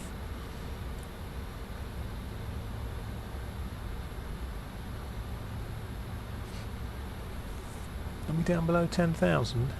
Coming up to it. Let's get that speed down. When you're on flight level change, it doesn't respect things like the 10,000 foot altitude, so you need to keep an eye on that. And obviously, in terms of slowing down, the other element with that is that it won't necessarily slow you down in such a I'm trying to say, basically, in terms of slowing down, you need to manage it, because in level change it doesn't automatically recognise the 10,000 feet to go down to 250, and in addition you need to preempt the slowdown that you would need. So I've done it already. We've just gone down to 250. I don't want to go any lower because I don't want to spend ages dragging our way in, but we're going to try and leave it in automatic as long as we can. How's our altitude doing? It's coming down nicely. Let's bring the range down. Have a look at how our eyebrow is doing. Doing very well, thank you. What have we got? 7,000 at the minute, is it?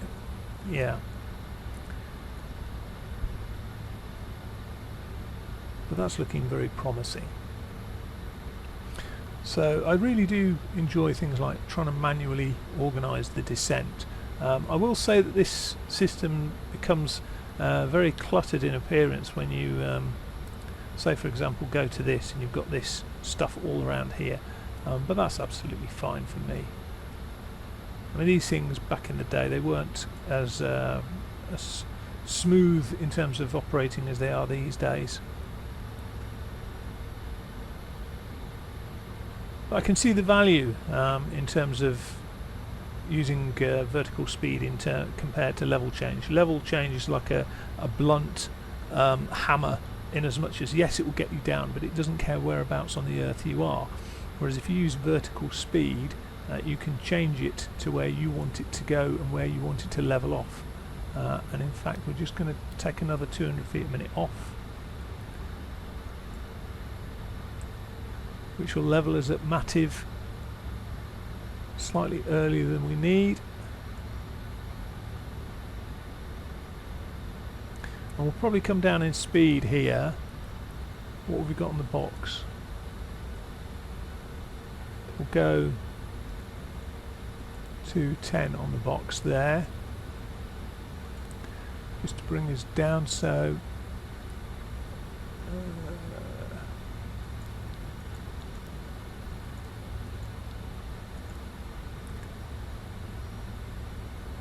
what's it got? 250 there. We'll slow down early. So it wants above 7,000, but we'll give it 7,000 exactly.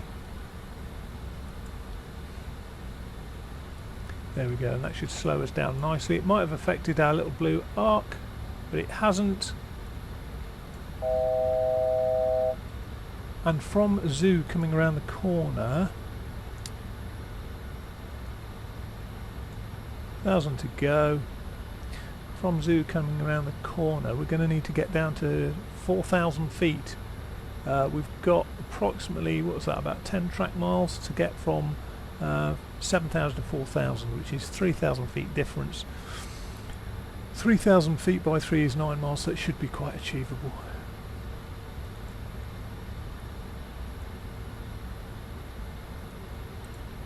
And once we're level, we'll prime it for our next descent.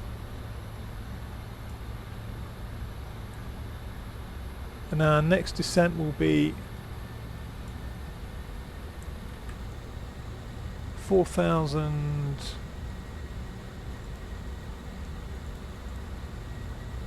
5,000 at Zulu Hotel 704.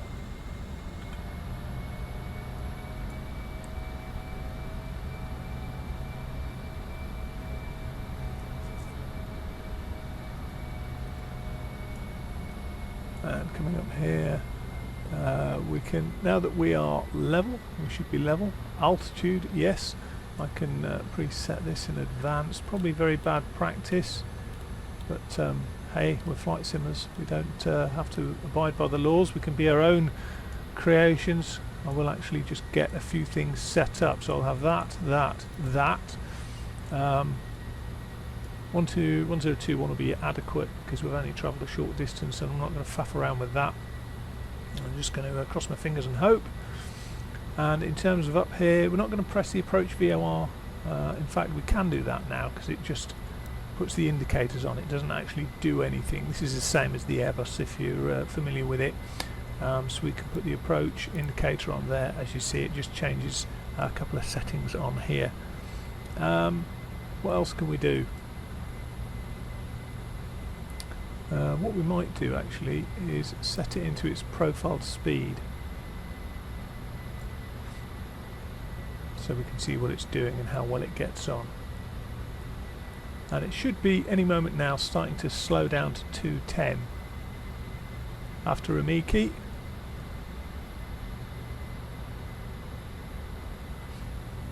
No, it's not doing it, so let's just manually tell it what we want and what we need.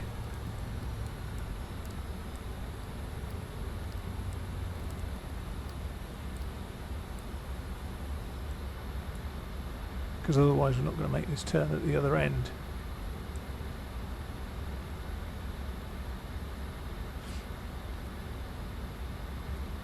And below 250 we can take our first stage of flap.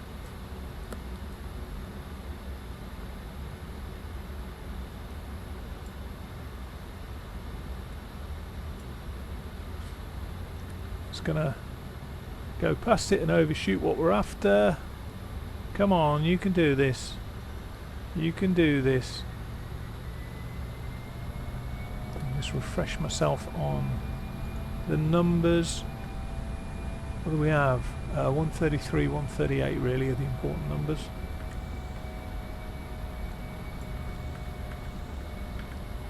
Oh, my cameras are all over the place. There we go. Can bring this down one more step. It's quite frustrating that this is the lowest it can go.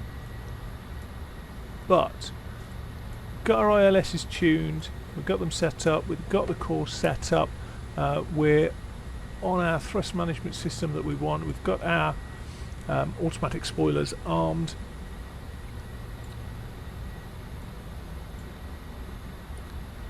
Let me just quickly check something. Settings, controls, MTQ.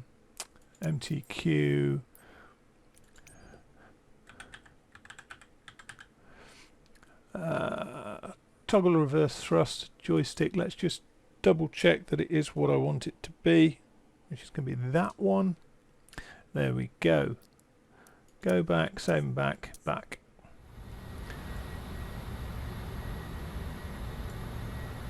And we're going to turn right, and then we're going to turn left. And that's our final approach tracking. You can see the intercept's still quite a way out there.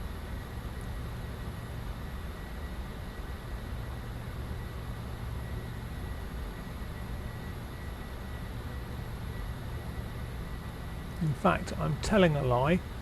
This is the outbound for the missed approach. So we're coming in here to our turn, which is up here.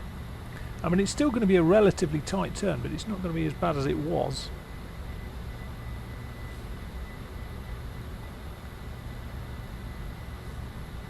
How are we doing with our altitude?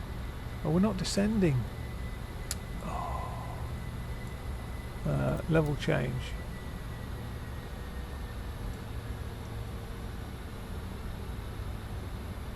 And let's just get it all the way down to 4,000 now.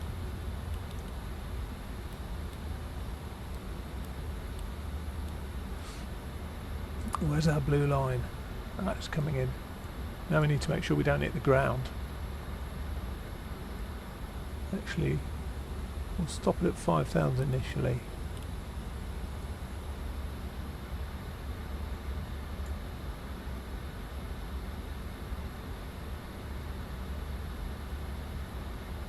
And you can see here's PBD 01 coming in here, this one here.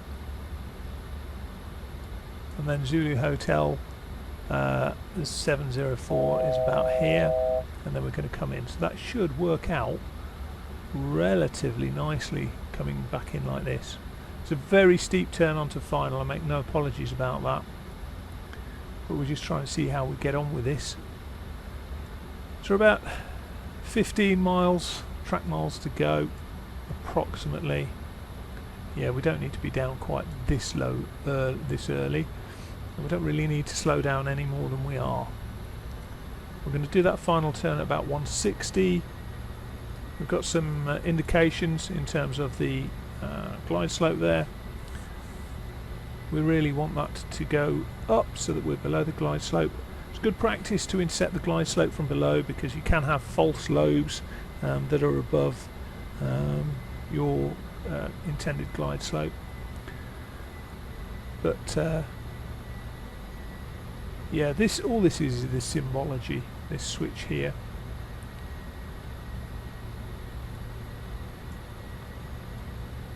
But this is coming in quite nicely. Once we get a bit closer, we'll reduce it down to about 160. Take the ground speed off.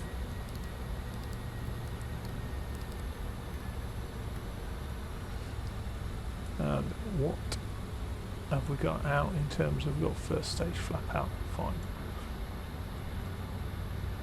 We'll take a second stage.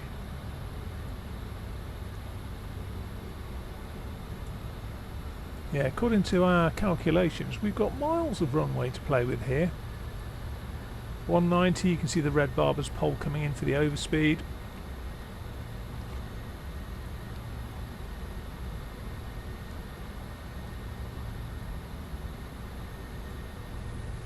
Have I sent these? Yes. Well, I've imported them.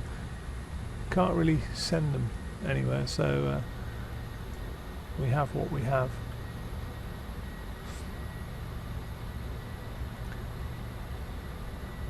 Let's do our final lights check. We haven't put any of them on. See, I'm rubbish at this light simulator, aren't I? But I'm sure people know that we're coming inbound because we have shouted them on the radio. Or not in this case. Right. I'm coming round for the turn. So I'm going to bring this all the way down to 160 to reduce the turn radius. I don't want us to go zipping past it. I'm also at this point going to come down and arm the VOR localizer. In fact, I might as well just do the... Where's the glide slope? Might as well just do the glide slope because we are localizer alive.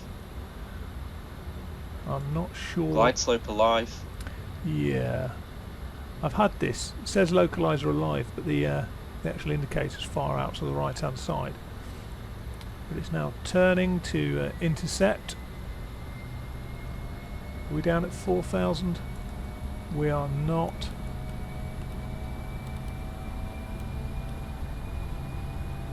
And we're going to go... in fact, no, we'll stick with landing. We're higher than we anticipated. In fact, no, we will go level change to 4,000.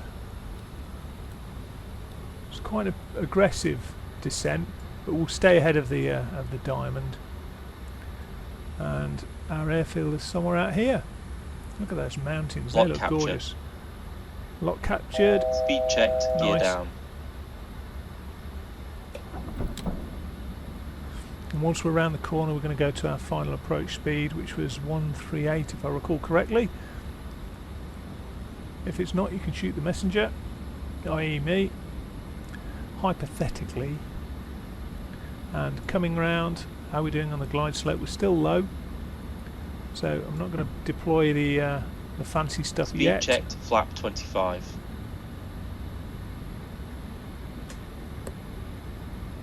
Speed checked, flap 42. Okay, all the way then.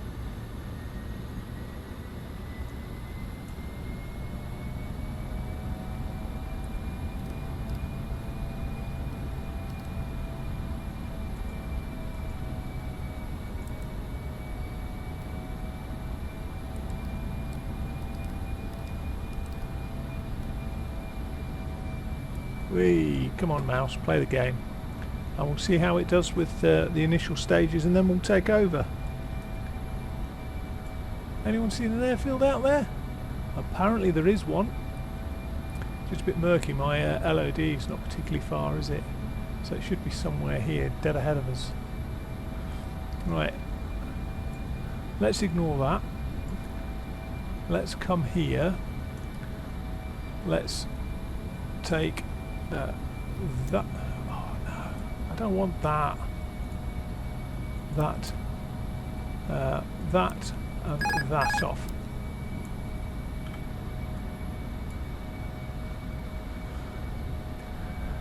Already we're off the flight path we want, so let's get that back.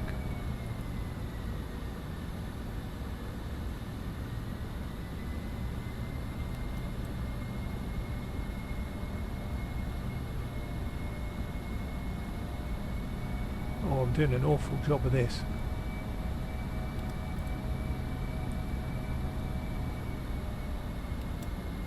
It's not very stabilised, is it? Just trimming gently to try and get myself in tune with the aircraft. Cabin crew, please take your seats for landing. Trim's not quite right, that's why the nose is dropping. Some would say the pilot's not quite right, that's why the nose is dropping.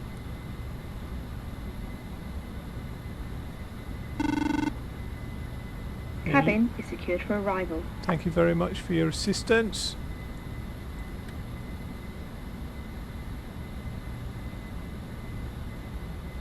Too high. Bringing it back in nicely.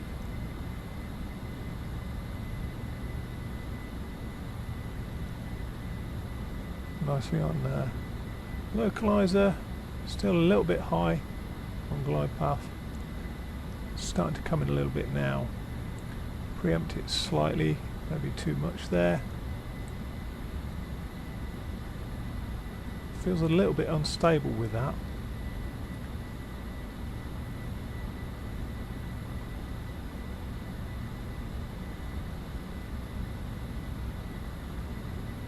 That's a bit better.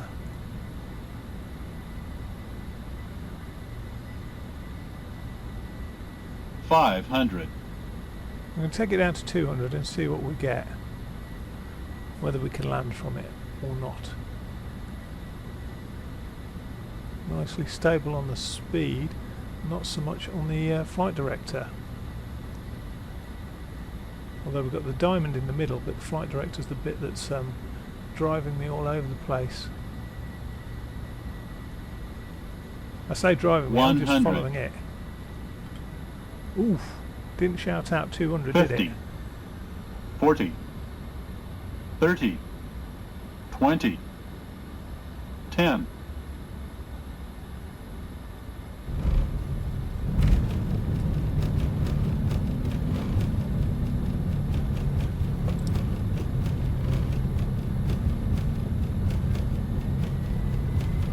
I'm not sure my thrust reversers have deployed there. But never mind.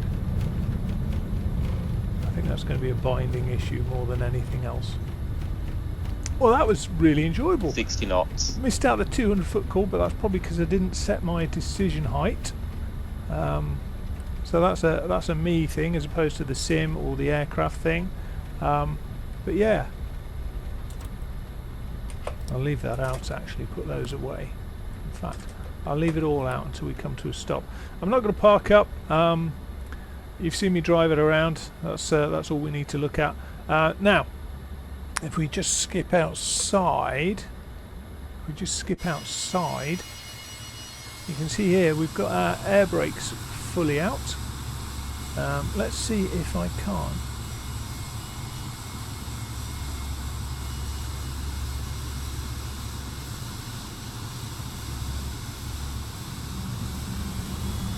No, there we go. And you can see that let's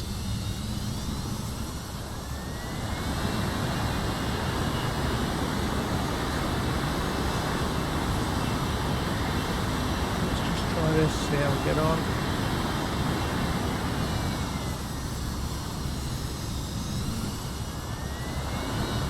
Did I manage that once and then I can't manage it again? Go figure.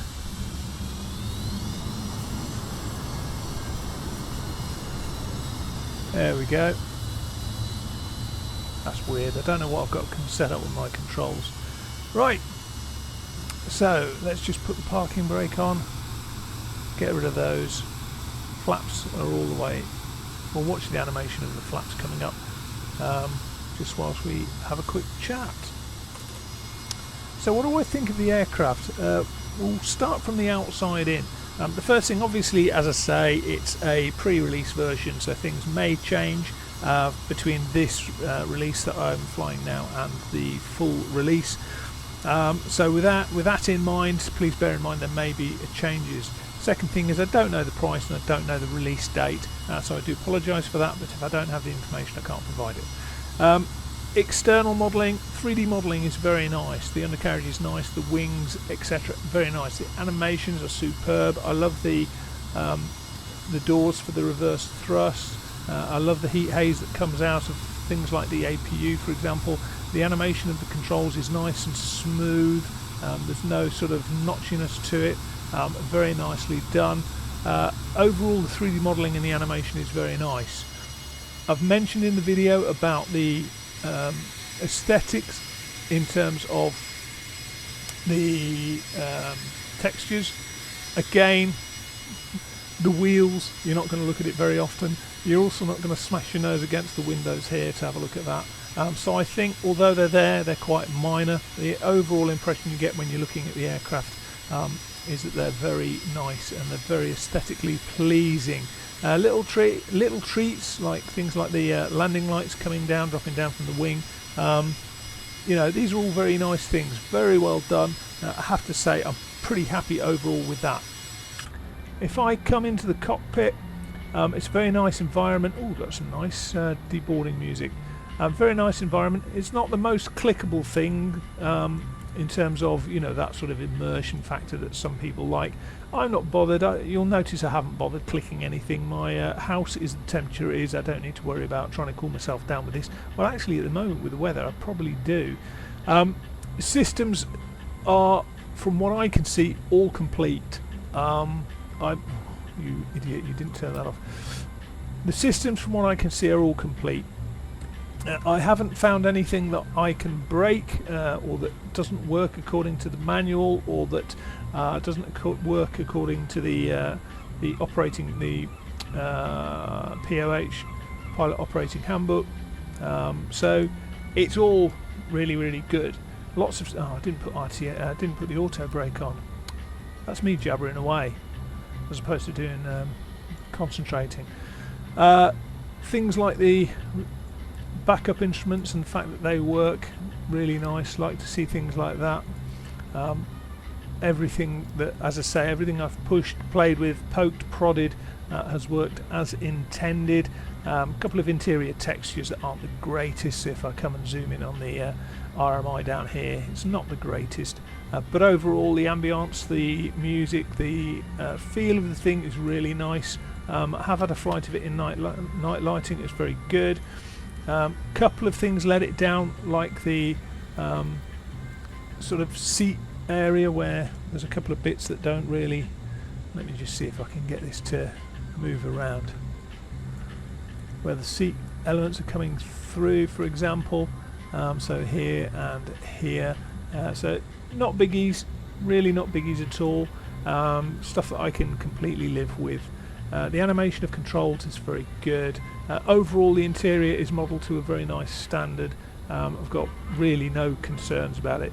The odd bits and bobs are gripes. In terms of flying and systems, I'm not an expert on the Fokker 70 and 100, but what's there seems to be well implemented. I've had a few things where the flight management system's done some odd stuff when I'm trying to do some holds, etc.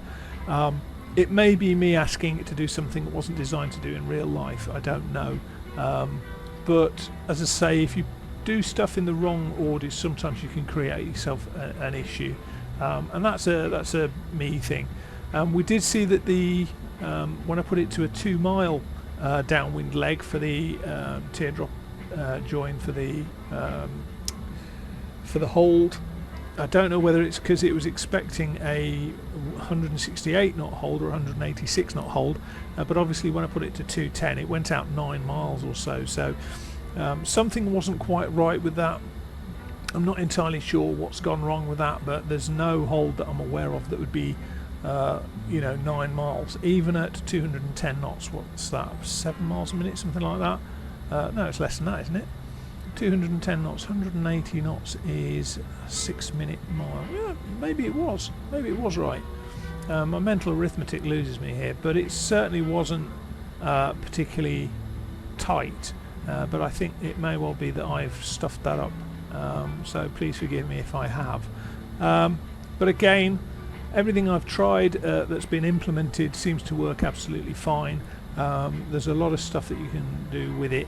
I think compared to more modern MTQs, it's relatively limited, but that's probably more down to the MTQ and the generation rather than me trying to hammer it with the more modern stuff. So that's it, guys. I think it's a really lovely aircraft. Obviously I don't know the price of it, so I can't say whether it's a good value or not, but I hope you enjoyed the video, and yeah, as I say, I'm going to drop a link for the developers video for the features, because I think that's absolutely fascinating. There's a huge amount in it. But with that, guys, take care, and I'll see you in the next one.